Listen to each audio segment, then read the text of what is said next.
All right, welcome back into the studio, guys. Today we have a great one for you. We have the Wraiths star quarterback, Chris Oros. Oros? How do you say that? Oris. Oris. Who's saying that? Let me out of here. Oh, jeez. And otherwise known as the user Aenir, and we're going to talk a little Wraiths football, a little league stuff, and see how this goes. So, first off, how are you doing today, man? Doing pretty good. Call back to our play-by-play. Yeah. You remove that ugly-ass button. No, it's sitting right next to me. Uh, It's always ready, always lurking, but Is this like a Howard Stern thing where you just like pop that button occasionally? yeah, every once in a while. We'll have some fun with it. Oh boy. No, I was glad that you let me on in that fun little play-by-play thing. Sorry your brother couldn't be there, but Hey, it happens. I was about to say, it's let you in or do it by myself, and I'm not going to sit there and talk by myself for 20 minutes. I need someone to play off of. that's fair.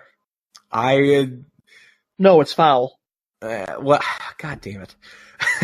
Well, I will say if the role was reversed, I would have done it solo because I am an egotistical maniac who hates his own voice but is willing to talk to others. But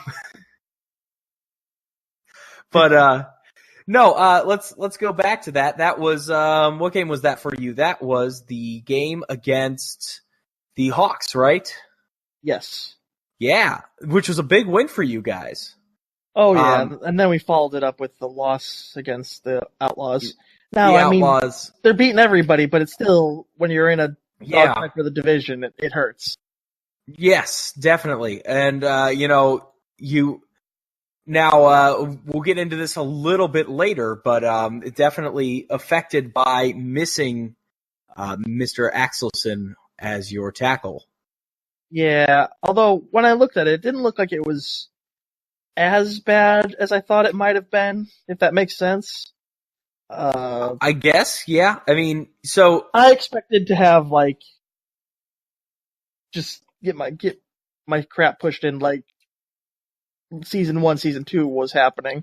Well, they did pull 2 safeties on you, and you had 3 interceptions. I thought it was 1 safety each. Like, was it a safety each? I thought they both got a safety. I could be totally wrong here. Yeah, both teams got one. Up right now, King Bronco tackled for a safety, and Chris Oros tackled. So yes, you're right. Sorry, that was my bad. For whatever reason, I was thinking it was more. But so a safety, which is definitely the on the O line at least a little bit. But I was seeing you were taking some significant steps back there just to try to avoid pressure for long enough to scan the field a little bit. Unfortunately, I missed the live cast of the game. I only was able to check the play-by-play afterwards. That's fair. So just to recap you there, most of the time, starting probably after about the first quarter or so, maybe even a little bit earlier than that, basically you were taking 7 to 10 step drops on almost every play. The pressure was on you almost immediately. Honestly, the fact that they only had, 1, 2, 3, 4 sacks on you speaks more to your ability to avoid sacks than your O-line's ability to prevent them. It was kind of nuts seeing 3 or 4 guys on you at the same time and nothing. As I mentioned to my teammates, I think it's just, they still bought me time. I'm about as agile as post-neck surgery Peyton Manning, so. Well, whatever you're doing is working just fine. I guess that pocket presence and awareness is where it needs to be. Actually, this Outlaws game was surprising on both ends. The first half was absolutely electric, and what's surprising most, just looking at the stat lines, is you would not expect the game that you had with looking at what's there. Bronco and you both completed just barely over 50% of your passes. The big difference being he has 100 more yards on 5 more completions and has 3 TDs to 1 interception versus yours 2 to 3. Yeah, I mean, I knew it was coming. I just waited for the shoe to drop. Eventually, it's going to Yeah. like fall. Yeah, well, I mean, you're playing at home. You kept it close. You've kept them to one of the closest games they've been in a while. You definitely, you guys. I heard. I could be wrong here. I've heard you guys were trying out a new strategy. Yes, from my understanding, we were running spread offense, which can work, but let's be honest, we're no Oregon. No, it's I haven't seen the spread work out too well for teams here. I know the Otters don't even run a spread. You guys should be a pass happy team that makes people respect the run. Today it looked like Bubba Nuck was relatively contained. 17 attempts for 40 yards is a 2.4 average, but he also led you guys in receptions with 6 for 45 at a 7.5 average. So I guess that kind of makes up for it. But the Broncos or the Broncos, the Outlaws were not forced to respect the run as much as they normally would be against you guys. Well, I mean, I think we came into it knowing that they have one of the best run defenses in the league. So, Definitely. So it's basically, and like you said, our bread and butter is we try to make it the pass game. So it's just a matter of playing to your strengths as opposed to playing into your opponent's strengths. Right. At least in theory. Sure. Well, and they do have that upgraded secondary now with Felipe Carter moving over to the team. But let's kind of move past that a little bit here. Let's start looking at some other stuff going on. So this game was obviously the first of two without Matt Axelson. How has that kind of impacted you in the locker room? It's been rough without the collusion. We aren't sure who to bribe for the best results. But yeah, it's rough going. He's one of the best offensive linemen in the league, in my opinion. And I mean, a lot of the props are going to Pest and Angus, and I mean, rightfully so. They're having great years, but I think Ackelson needs to be mentioned in amongst that group. He's kind of the anchor on your line there. Yeah. And the only thing and it's not him so much as it's a little frustrating sometimes to have a line that's really good and then still just, sometimes, oh, hey, you got no time. You get clobbered. Yeah. Definitely. But I think if you ask any other quarterback, they'd pretty much all have the same answer there. Yeah. I would imagine so. I mean, left tackle protecting your blind side, you gotta have someone who knows their stuff and who can stand up and keep that pocket open for you. Yeah, and like you mentioned earlier, sometimes, and I mean, granted, it's just the limitation of what we're seeing. Right. I don't know if sometimes the pocket will form, sometimes three guys will form a pocket, two offensive linemen will drop down and hang around within, 3 microns of my personal space. So I'm not sure what's actually going on there. Right, right. But it's the same thing with both when the receivers catch the ball and run, even though there's a player or there's a dot on them or multiple dots on them. Mm-hmm. Same for a quarterback. Sometimes it'll just look weird. And actually, one of the reasons I've tried or I've noticed being a little bit harder to tackle. I mean, everyone gives Noble crap, and rightfully so for what he did, but during season 1, when we played them in the playoffs and lost, I noticed when I was watching that we kept getting to him, but we weren't bringing him down. Mm-hmm. I looked at his stats, and I was like, oh, he put some into a little bit of speed, a little bit of strength, a little bit of agility, so that you're not this guy with the big ass muscle bound arm and stick like everywhere else. Right, right. So I did that the next season, and I noticed the sack numbers went down a little bit. So it's not a huge priority, but if I have some points left over, I might throw a couple into one of those stats just to buy myself some more time. All right. Well, it seems to be working out pretty well for you. So Obviously That's not. awesome. Obviously not enough. Well, I mean, you had a kind of a shadow of what your line normally is against arguably the best rushing defense in the league. So it's hard to not get sacked when you're up against that. True. But let's take a step back here, and take it out of the shell of I am Chris Oros and say, what do you, Aenir, think of the whole? We kind of have to address the elephant of the room of the whole Berserk Cap TLK situation. Elephant? But yeah, it seems like he just got a little ahead of himself. Maybe some wires were crossed, or he thought he asked them and ended up forgetting, or when he didn't ask them. It just seems a little.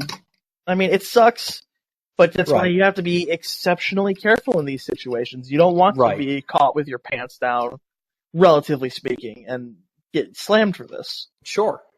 Especially because let's be honest, this isn't real football. No. I mean, collusion in real football, could be a problem, but it's when the other team waves an extra $3 million in your face, the talking early isn't that big of a deal in comparison. Right.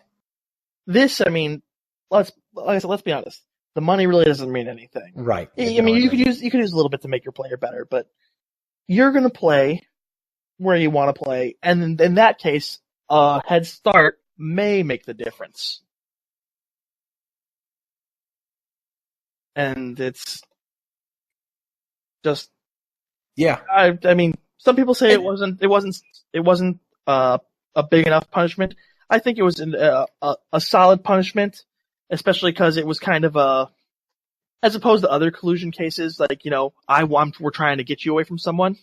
Right. It's more of we're just putting some feelers out there, so it was relatively light in comparison to what it could have been.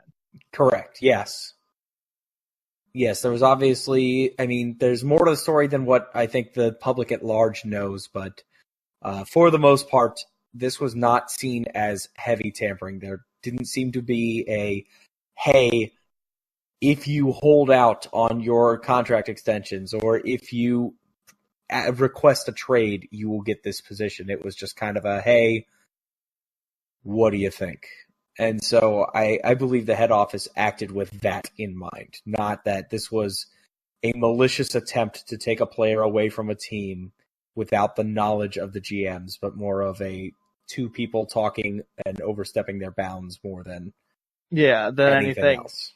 Intentional. Right. Well, okay, maybe it was intentional, but I mean intentional with malice. Yes, it was. Sense. It didn't seem quite as malicious as it could have been, but no, that's obviously that's fresh in our minds. That's got to show up, and it's interesting to hear a Wraith's perspective on the situation. Being a Sabercat myself, I have my own views, which I will keep a little bit closer to my chest. Being HO, just it's. You're a hoe. Yeah, I am a hoe. But, anyway. So, Berserk Cap's gone for one more game. You guys play the, next week you're up against the Yeti, so I don't think you guys are too worried about this. Though if you somehow lose to the Yeti, know that I will ridicule you. I completely understand. I'd probably ridicule myself as well. If San Jose can get 4 picks on him, you guys should be able to. If Ethan Hunt can light them up, you should be able to. If I'm and that's part of it is just the Yeti. Unfortunately, with the whole Noble situation, had to do what they had to do to get stuff for players that didn't want to be around anymore and all that. But according to Cushing, Casey Colby, whatever you want to call him, your teammate there, who keeps a pretty big eye on this stuff, they're actually the second least TPE team and the second least updating team versus Otters are number 1. You guys are number 2. I believe Hawks and Philly are kind of tied for 3, and the SaberCats are somewhere in that mix as well. But, with you guys having a solid almost 1,000 TPE more than them on your starting 23, I don't see how you lose. Though I'm rooting for it. Because I want to call that game. Oh my god. Overall, I'm actually a little surprised that there seems to be such an I'm trying to figure out a way to say this without sounding paranoid or whatever. It seems that there's a little bit of an anti-Wraith sentiment, not specifically with you, but in the league as a whole. Gotcha. Whereas, where you have, I don't know, the Outlaws or something. Right. Where there's anti-Outlaws, but that's more of oh fuck, they're winning again. Yeah. As opposed to we don't like as opposed to the Wraiths, meh. Yeah, that's interesting you say that. I will say the bigger difference, though, that a gap that just got a bit smaller here, was that while the Outlaws may not directly get hate for it, there's a lot of conspiracy theories out there about Aenir, with him being the Simmer and a member of the Wraiths, which I find interesting. Outlaws. Sorry, Outlaws. I'm talking to a Wraith. A Wraith is on my mind. I don't know why I'm saying that. With the Outlaws, there's been some accusations thrown out, which is why we're seeing the change in the simming system, which is why we have Simmer's assistants, which is why we have pre-screenings on Sims, which is why which is why there's discussion about opening up the depth charts, although they were all originally in Season 1 open to all members, but I know some people have been calling for the depth charts to open up to all members of the GMs at least. And I see no issue with that myself. I think transparency is fine throughout the league. I agree. Depth charts at no point in the NFL are ever hidden. Everybody knows who they're going to play. So that just seems to that's kind of the next logical step.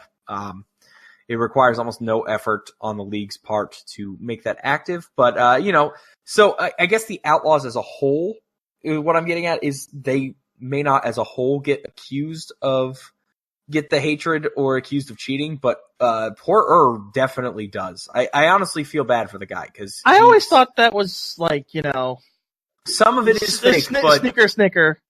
So, no, a lot of the rigs the Sims is tongue in cheek, but I can tell you that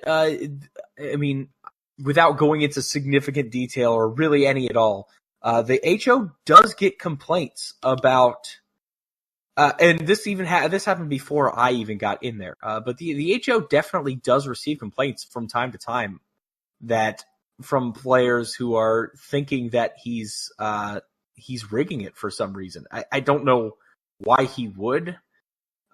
It's just a game. I don't think he gets some sick pleasure out of it or regular pleasure. I know the dude works a full-time job at the same time. He's pushed for time as it is to do the simming, which is why he hired the assistants. But, the leagues are going to be the leagues. People are going to be people. Things are going to arise, especially when you're on a team hasn't lost a game in over a season. It's whatever. Yeah, those numbers are ridiculous. Yeah. Honestly, what I would have liked to have seen the most would have been to see you guys. It's unfortunate that Axelson got suspended, because I think it's either you guys or the Otters who would really have, pushed them for that first loss. And when you guys losing at home, partially due to missing a significant portion of your line, well, that's just unfortunate. We don't really get to see them truly tested by one of the other top teams in the league. Hopefully something comes of that in the playoffs. I think the Otters have a chance to push them for that, even though they got blown out at home. I don't know. I truly believe the Wraiths have a chance at this. we gotta find some consistency, and we gotta find it like now. Yes, that's been the biggest thing that I've seen is you guys are somewhat inconsistent. You've beaten the Otter, you blew out the Otters, you beat the Hawks, but you lost the Sabercats and you lost to the Liberty. And well, one might say we beat the Sabercats, but CB Blitz cost us that game. CB Blitz was used on both sides of that. Yes, but at the end of the game with I know. That's being looked into, trust me. It's well, it doesn't help us now. Well, no, and it's not going to change mid-season. I can tell you that. That's not even as an HO official statement. That's as someone who's been in the league and known that HO makes league-wide changes. And the HO has to they have to plan. I completely understand. Yeah. And it's such a big thing that if they swept it and removed it all, if I can say we, but whatever. If HO were to just make a sweeping change right now this weekend and say, hey, by the way, guys, for the rest of the season, no CB blitzes, how many people would be outraged? Actually, I honestly think, at least in that case, I think most people would probably be okay with it. Yes, except they'd go, well, why the fuck didn't you guys do this earlier after these huge comeback wins? Because if you remember weeks, I think it was 3 and 4, or maybe 4 and 5. I don't remember the exact week. I think it was 3 and 4. We had 2 comeback victories, 2 huge comeback victories. That were on CB blitzes. One against, I believe, the Wraiths, you guys with, it happened with Sabercats and Wraiths week 2, but I think it was week 4, the Hawks, it happened to the Hawks, and it happened to somebody else too. I don't remember exactly, but it's, if we were to just do it now, yes, people would be happy it's gone, but I think at the same time, you get those people who are like, well, wait, what about us? We got fucked by it earlier. Does that mean our game changes? Are we just SOL? So, you know what I mean? I think they're just going to keep everybody on that equal playing field until the end of the season. Yeah. Everyone suffers equally type thing. Yeah. I mean, we're all getting dicked by it. We're definitely all getting dicked by it. All right, so moving on a little bit, I was trying to segue us into a thing. We kind of got off track, not the end of the world, though. I was going to segue into talking about something that just happened today. I don't know if you heard about it or not, but there was a Logan Noble sighting. Yes, I did see that. Yes, that one was really interesting to me. I don't know if he's answered anything in his presser as of this recording. Okay, he has not, so that answers that. But people are less than happy about that. How would you feel about Logan Noble coming back to the league after having declared, remember, in the Discord, that he does not regret anything he's done, nor would he plan on coming back to the league. He's using it as his excuse to finally leave. That's a tough one. I think, remember, he's a young kid. Yes, I think that the amount of hate he's getting is just seems a little extreme to me, honestly. Yes, it's a league and he showed no remorse, but that still doesn't mean you throw him to the wolves here. I mean, I guess he hasn't made a mistake. Yes, his was virtual, but I think the big difference here is that not only did he make a mistake, but that he made a mistake after having been given a significant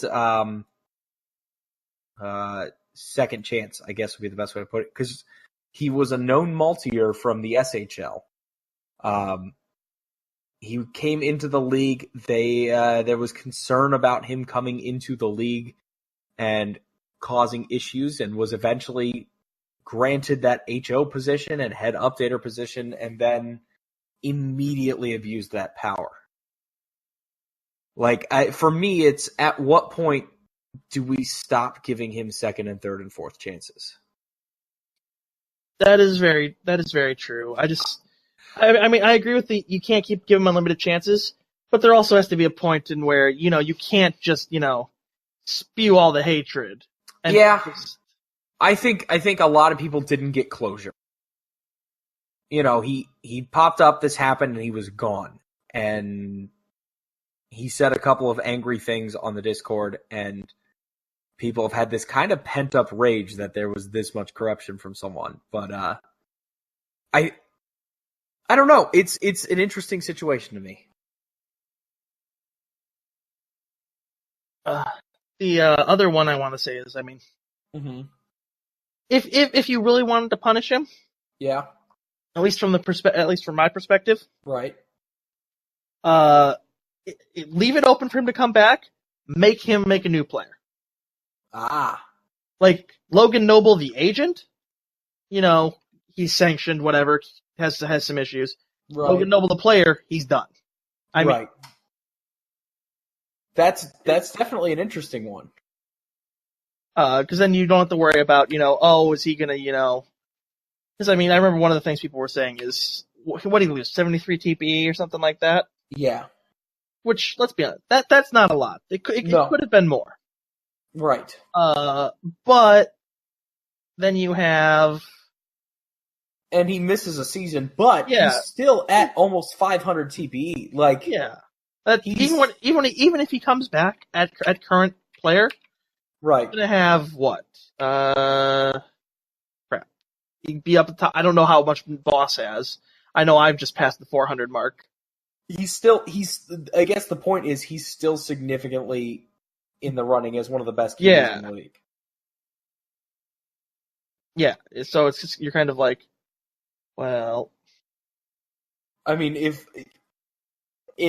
putting all the other stuff aside, like if I'm Las Vegas, I try to pick him up immediately.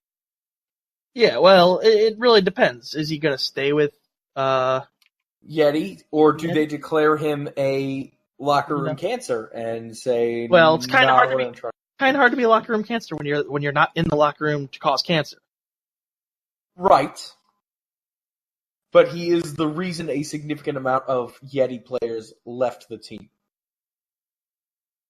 Well, I understand. I thought it was, they're just deciding to can it for the year because of the Noble thing, but it's not so much like he didn't make them leave. Right. No. That's fair. Okay, that's fair. I might be overstating. But I have heard from a couple of people that, from a couple of players around the league, that if Logan Noble was to be brought onto their team, that would be it for them. They would be done.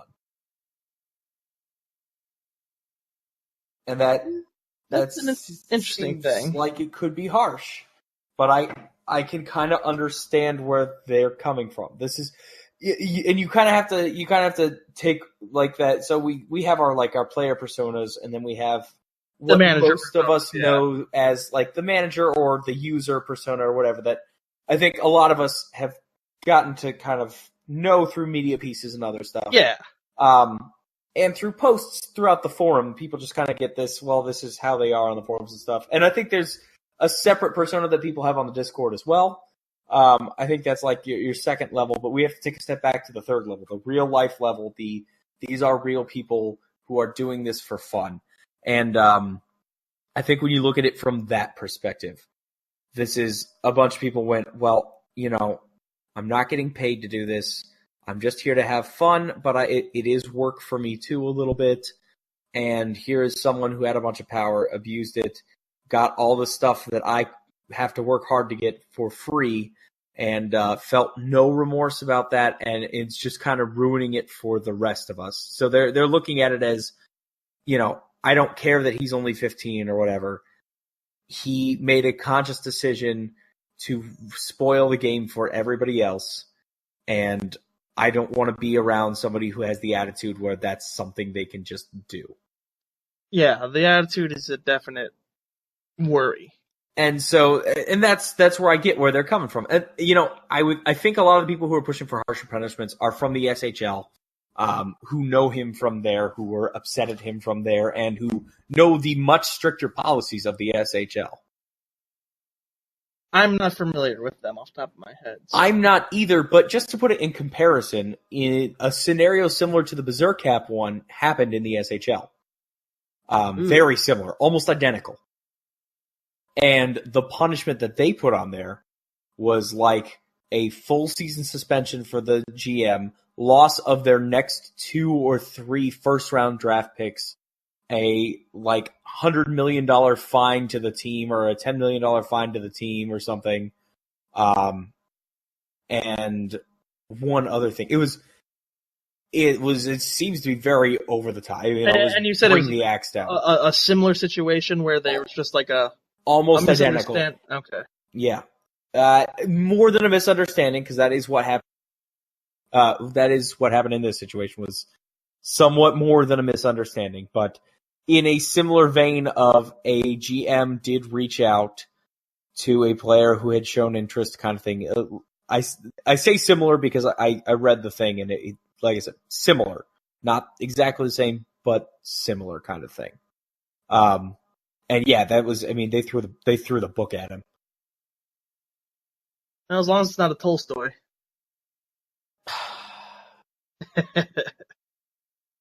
Jeez. But yeah, so, I think I do have a question for you. Yeah, what's up? Zercap got in trouble because he specifically contacted TLK. My Correct. question is, if he had just put out, on an open forum, who would be interested in being a GM, and they came to him, is that also tampering? No, it is not. Because it's an open post, right? It is an open post. See, here's what needs to happen. Well, so what needed to happen either way was that before any contact was made with TLK, contact had to be made with either CK Royal or Muford. So if it's an open post even, and TLK went, hell yeah, I'd love to be a GM for the Wraiths. The Wraiths would then have to, before talking to him, contact CK Royal or Muford and say, hey, he's expressed interest. We are interested in him. Can we begin negotiations? Okay. Yeah, because I thought it was kind of, I thought he posted it openly. He was looking for it. He did post an open one. However, I thought so. TLK did not respond to the open one. Ah, okay. Yes. It was known that TLK is, and this is getting more into it than I expected to, but we'll just go over it real quick. It was known, and TLK's made this known all over the place. He would love to be a GM. That's kind of what he'd like to do. He's good at it. I think he'll be a good one day, but he was on the Wraiths, so Berserkap knew this and knew him and knew that he might be interested. So he came to him and said, hey, would you possibly be interested? Either that or I think TLK might have jokingly said in Discord, hey, I'd be interested. I think Berserkap had posted the link to the open forums in Discord, and then TLK just responded and said, I'd do it, like, kind of as a joke, kind of not, I don't know. And then talks began, and that was where the issue came up. Okay. Yeah. Yeah, you gotta do it the right way. You have to cover your ass. And as a GM, you have to know this. If you're talking, you cannot be talking to a player, trying to get them over to your team in any fashion without talking to their GM first. That's just kind of the rule. And that's straight from like the NFL even. Yeah.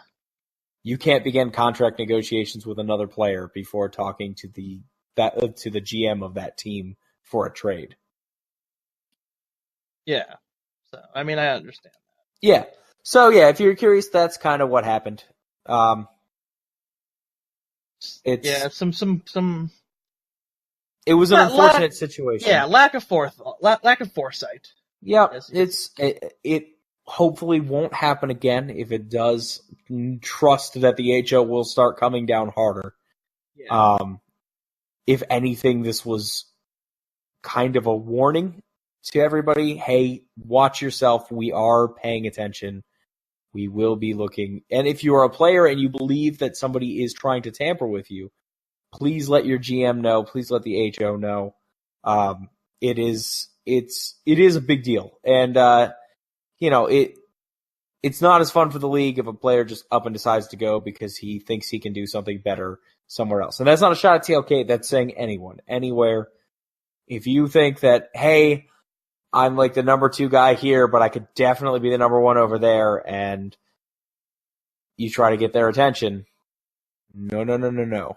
Yeah, you gotta wait till free agency like the rest of us. Wait till free agency. You can especially wait till free agency, because if you're the number 2 guy and you're just trucking along and you're getting those TPE, man, when free agency comes around, you can get paid. Oh yeah, definitely. Get paid and get your, look at AC Hackett, for example. He got $12 million for this year. That buys him all of his gear. Just bang. All the gear he needs, almost all of it, is paid before the season starts.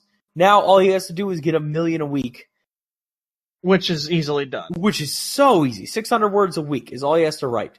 Or, 1,000 words every 2 weeks. Yeah.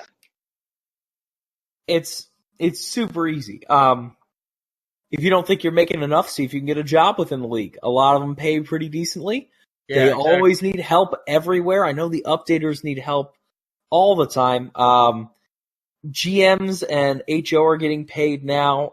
That'll be interesting. That's a little bit harder to get into. That's important. Yeah, I feel it's the right move. Because having only been in HO for less than a month now, and really 2 weeks, there's a lot of work that goes into it that you guys don't see behind the scenes. It requires a lot of attention to something that we're not getting any real money for, but takes up a lot of our real time. So I get it. Same with GMs. They do a bunch of work. But the most important thing, how do you feel about the league, the league covering the hookers and blow parties? Well, I mean, that's just necessary. Everybody has to be happy. And the league just does not function without hookers and blow.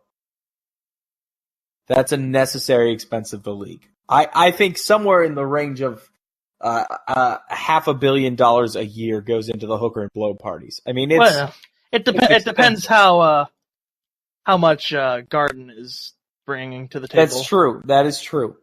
All those fines you make, all those weekly trainings you pay for, when you get weekly trainings, money goes somewhere. Exactly. Hookers and blow. That's where it all goes. Yeah, that's and apparently, I don't know, Xboxes or something. The teams feel free to spend it however they do, but know that the money is put to good use. Serving underprivileged football players. Underprivileged millionaires. Those poor, underprivileged millionaires who work almost twice a week. It's insane. Yeah. How are they supposed to live? On their multiple millions. I don't know.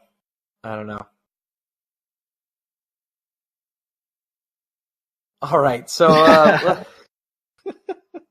let's move on to something somewhat different.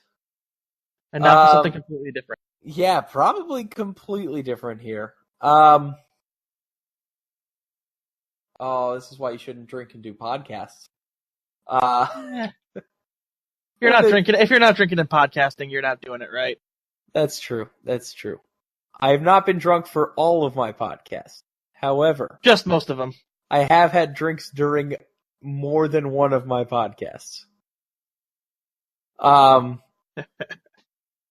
You could make that a game with your listeners. Have I been drinking this podcast? Winner gets I don't know, 100,000 for their bank account or something. All right. No, let's switch gears a bit here. Kind of go with this real life thing a little bit, but I don't know if everybody knows or nobody knows. I know a decent amount of people know. You and Muford are brothers in real life. Who told you this? Muford told me this, being his teammate. That blabbermouth. I know, right? He's the worst. But I was kind of curious, what is it like to be in, I guess, sometimes in the same room and watch your teams go up against each other, or have him and you kind of root against each other, whatever is going on. What's that like? Is it a divided household there?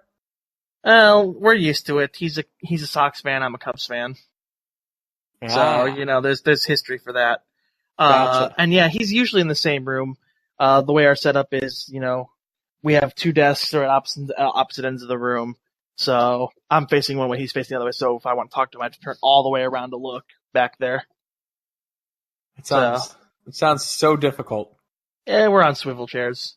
So, the biggest problem is when you want to sit there and just relax, and you don't want to swivel. Because let's be honest, you always want to swivel. Yeah, that's true. But so yeah, you got this rivalry. Have you guys play in other leagues before this? Yes. We played in the MSFL Reborn. Vincent Sharpe is actually his second player name. He started the first player, went inactive, but came back and started being active. And that's where we have played on the same team in the past, but the league had ended about like halfway through the season when we were like 5-1 or something. I forget what the season was. Okay. But it was a little upsetting. But since then, we haven't been able to follow up on the promise of that season. Do you think it'll ever happen in this league? I can't say. I don't want to be accused of tampering. That's true. I would hope you guys wouldn't. I don't know what motivates you or doesn't, but I know you do hit free agency here. Is it at the end of this season? Correct. All right. I know teams will definitely be bidding for it. You signed a 3-year deal. It was $500,000 each team option each year, because this was my first football league in a long while. So, and the last league I was in, I was semi-active, but it never really grabbed me. So I just wanted to be able to hedge the bets in case I went inactive. I'm glad I haven't, because I've enjoyed my time here, but it never hurts to hedge your bets. Right. Well, I know that there are 3-4 teams, other than the Wraiths, who I'm sure would love to re-sign you, but I'm a big fan of players testing free agency as a whole. I think it's good for the league. Well, until everyone takes their talents to Arizona because they're the ones winning. Yeah, just go for a year, get your ring, go to another team, have some fun. But no, I mean, honestly, soon Arizona won't be able to afford all these players on their team. They keep saying that, and everyone keeps taking the minimum. I mean, as long as but doing that, the minimum in a couple of years here won't be able to do that. Now, part of that, I think, part of the issue there, I think, is that people are signing for whatever reason allowed to offer extensions in the middle of like your first year or right before your second year of your contract. And you can offer the extension at what their current TPE is and not what their projected TPE would be. I believe. Well, I think that's because you can't project this. Right. So as opposed to like the NFL, where you can sit there and go, well, he rushed for 900 yards his rookie year, 950 last year. He should hit 1,000 this year. Right. You can have a player just up and say, I'm done, and never come back. That's true. Now, I guess the difference is I'm not proposing, and honestly, I've been meaning to bring this up to the head office. I am not proposing that we make contracts based on projected TPE. I would be proposing that you cannot sign an extension until the offseason after your contract expires. I don't like that because or maybe the offseason right before your contract, before your last season of your contract. I don't even know about that. I was going to say, I do like the option to do that because it brings a little bit of realism there. You can sign at any time. That's pretty cool. The one thing I would like to do, if you do sign, or I just think in general should be done, But if you get a contract, you have to, or for every year your contract's in, like, okay, say you're making, like, I'm making 500,000 this year. The year I'm in and the next year have to be the same amount, or could be the same amount. But every year after that, even if that's the minimum, you add 10%. Or whatever number, but you have an escalator clause that if you're signed long term, you're going to get that escalation. So, it'll be like 500,000, and then, 550, then 600, 750, whatever. What if if you could change it so that you could say, I'm taking minimum every year, but as soon as your TPE clicks up to the next tier, that next season, that's your new minimum is now what that minimum has to be. That could work. That could work as well. The only thing I think that wouldn't necessarily work is, say you have someone super active. Right. What are the levels? I'm not familiar with the contract. 0, 200, 400, 600, 800, 1,000. I mean, theoretically, you could have a really active player get 200 in a season if he joins early. If he joins early enough. No, you can't. You can't. You can't. The average maximum gain, like the absolute most you can gain in a season, from what I can tell, including ultimates and stuff like that, is really around, if you get all your pro gear. If you choose a character that can get all the pro gear, I mean, quarterbacks get an unfair advantage. They can get one more gear than everybody else. So let's say the average gear is 4. So on average, you gain about 32 TPE from gear-ish. Okay. That brings you up 32 to 36. Let's just say 32 for a round number. So that's 32. Then you could get 5 a week from training times 14 weeks is 70. So that's 100-ish. It's not 14. It's real life weeks. So. Oh, that's right. Real life weeks, which is only about 6. Yeah. So you get 6 weeks of $1 million training. So that brings you up to 30 plus 30 is 63. Plus 6 weeks of activity checks. Let's say 7 because you get one extra thing. You get one extra activity check from off season. That's only 12. That brings you up into the 70s. If you were to be perfect on all your pick'ems, that would be however many games there are. 4 a week. 4 a week. Maximum. It's 4. Two. Well. It's 2 4, points. No, but if you go maximum, there's 4 games simmed a week. That times 2, which would be the maximum amount of points you could get, or 4 weeks simmed a week. If you multiply that by 2, you get 8 points a week times however many weeks there are in the NSFL, or 6 or something like that, like we said. Right. Well, no. Yes, like 6-ish. Again, another 12, and then you get 5 a week from weekend and weekday point tasks, which brings another 30. Yeah, because that, and you're also forgetting Ultimus and training camp. I know, I understand. Yeah. I was getting that at the end, but yeah, I think you max out at honestly around 150 if you do absolutely everything and are perfect on all your predictions. And your season predictions, and you do absolutely killer in your season milestone stuff. So looking at all of that combined, you can max out at about 150, which means that you really don't move up a tier. You move up a tier pretty much every other season. Yeah, which I guess goes back to the original point I was saying. Is like, okay, my first season, my second season are the same value, and then the next season gets the escalator. Yeah, but I'm just thinking 10% is just not enough. Yeah, like I said, the numbers, yeah. I'm up for changing those around, but that's why I was just saying, if somebody is taking minimum, we just have to up the minimum, because right now, if a Hawks player were to extend, if all the Hawks were to, or not Hawks, sorry, Outlaws, if all the Outlaws players were to take the most team-friendly contract they could and extend for 3 years, they can field the exact same team for 3 years. Yeah. And have no problems and take on a couple of extras and pay out bonuses at the end of the year. Like, that's that's significant. That kind of wrecks a little bit of the fun of the league for me, I guess. It makes teams not have to think as hard about prioritizing position groups. Yeah. But that's like, okay, maybe just every year, right. Doesn't matter what you did, bump it up however much to be decided. Right. I think another interesting thing that I'm waiting for is all these big O-linemen to hit free agency. I'd love to see a couple of them do it because they're going to get paid. We think.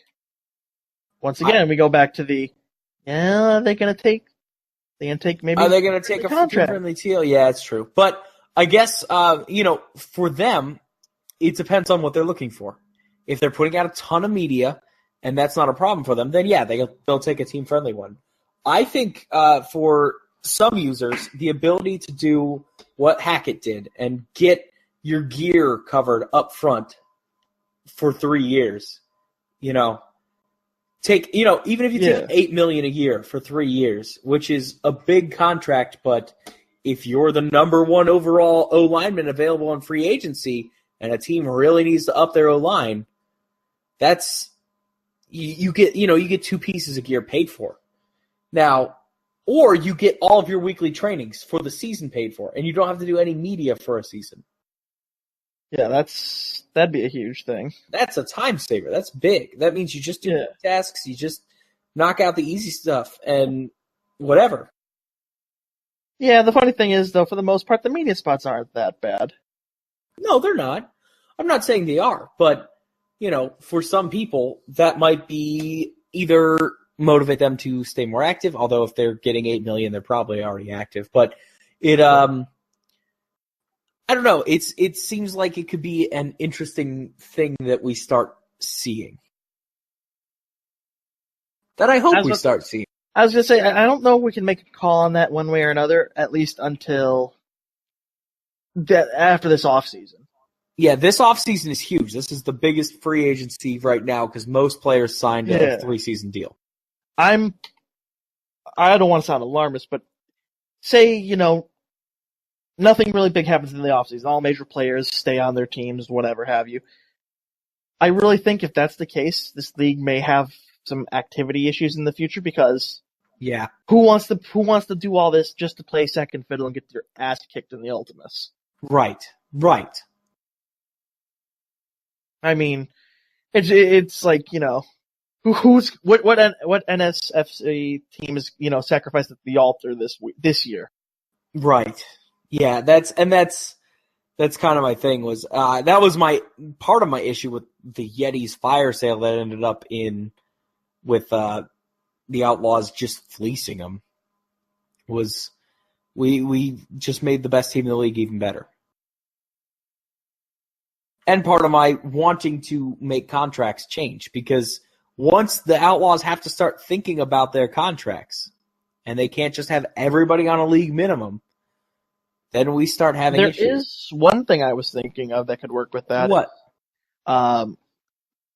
You have, whatever your cap is, you take, I don't know, something like a fifth of it, and you take a fraction of everybody's contract that you're trading for goes to that. So if you cap out on that, you can't trade anymore, even if you could afford it in the cap.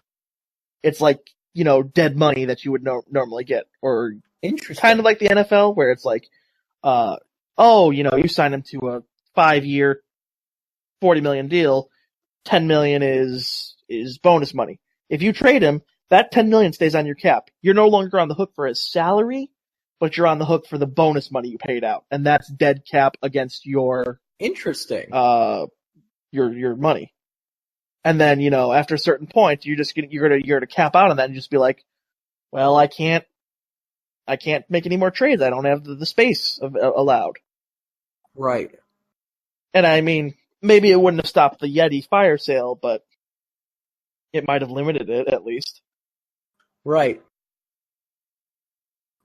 Interesting. Another league that Muford and I were in was a GM league in Madden, and that's one thing they did to keep people from trading all the frickin' time. It's like, you were on the hook for the bonus money. And this is NFL stuff, so I mean, Right. the monies were much higher, obviously. Right. Right. And then, I mean, you still had people who signed them to huge bonuses just so you'd be under the cap normally, but you could never trade those players because it was just like, in one league, it was like you only had 20 million of the trade money to play with. And, a team that signed him to more salaried money could make more trades than a team that signed the huge bonus money, but would be, on paper, lower under the actual cap. Gotcha. So that one I always found that interesting. And I was like on a every other season type thing. Like one season, like when I first got it, I traded a bunch of guys off, capped it, didn't make any more trades. So I didn't make any more for the next season or didn't make any more for the next season because that carried over. And then when it came off the books, I made a bunch of trades again. And this is like a 3-year plan. Interesting. Yeah. So I mean that was a fun league. That's actually, like I said, another league Muford and I were in, but that wasn't a player league. That was just the GM one. Right. Well, I mean, obviously there are discussions to be had. I think most of us have kind of gotten to the foregone conclusion that the Outlaws are going to win the Ultimates again this year. And I hate that I say that, but I mean, that may not be true. It may not. Anything could happen. A meteor could come and strike the team bus or something. Any given Sunday, but it looks like they will go. It honestly looks like they will go undefeated this season and walk home with the third Ultimates in a row. And then I think at that point we start talking in the head office about what's going on and how we go about this, because how to enforce parity. People are not going. You're right. People are not going to want to play. Like if the Outlaws field the exact same team as they do this season, next season, how do you convince someone on the Legion to stay? Honestly. Oh yeah. I was gonna say one thing I think that could help is make the Ultimates series. If you want to make it a 3-game series. Two at Arizona, 1 away. Yes, I mean, the home team wins more, but occasionally you do get the road upsets. Or if you could, I'm not sure if this is an option, neutral site. Not sure if it's in this game. It is not in this game. Maybe it's an 18, I don't know. I'm not familiar with this program. Know, but I think that would be something you could do. Or as far as, I mean, you can't punish them for being good, though. I mean, as much as you want to make it even, you can't directly punish the players on the field for doing their job and doing it well. You can do things that try to encourage roster movement or discourage fire sales or things like that. But I mean, when it comes down to it, if they keep just performing the way they are, there's not a whole lot you can do to make them stop. Thanks for listening to part 1 of the Sabercast interview with Aenir. We unfortunately had to split this one up just a little bit due to time constraints and a little bit due to my computer not being able to handle these long uploads. YouTube was throwing a fit at me, so I had to end up splitting this one up, and I've got a couple others that I'll have to split up. It doesn't like it when I go over an hour because I'm not like a power user or whatever. So thanks for listening to part 1 here. Part 2 will be included in the next post here. We'll see you then. We got some more to talk about.